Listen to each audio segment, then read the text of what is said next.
காதலை இழந்து கண்டெடுக்கும் கதைகள் ஏன் நம்மை இத்தனை ஆழமா கவர்கிறது? காத்தின் கிசுப்பு என்ன அழகிய புத்தக கடையில் 50 ஆண்டுகளுக்கு முன் எழுதப்பட்ட ஒரு பழைய நாக்கடிப்பு இரண்டு உள்ளங்களை இணைக்குது. எழுத்தாளரான அலெக்ஸ் கிளாரா எழுதிய முடிவடையாத காதல் கதையை கண்டெடுக்கிறார். உந்துதல் பெற்ற அவர் அவளது கதையை முடிக்க ஒரு பயணத்தை தொடங்குகிறார். அப்போது வரலாற்று ஆய்வாளரான லில்லி கிளம்புகிறார். கடந்த காலத்தின் மயக்கத்தில் ஈர்க்கப்பட்ட லில்லி அலெக்ஸுடன் இணைகிறார்.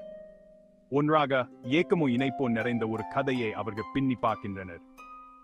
பகிரப்பட்ட ஒவ்வொரு ரகசியத்துடனும் அவர்களின் பிணைப்பு ஆழமடைகிறது. அலெக்ஸ் கடைசி வார்த்தைகளை எழுதும்போது தனது சொந்த கதையும் இப்போதுதான் தொடங்கியிருப்பதை உணர்கிறார். கிளாரா ஒரு காலத்தில் கனவு கண்ட கலங்கரை விளக்கத்தின் கீழ் என்னென்னோ என்னுடன் இருப்பாயா என் லில்லிடம் அவர் கேட்கிறார். காலத்தா அழியாத வெற்றி பெற்ற காதல்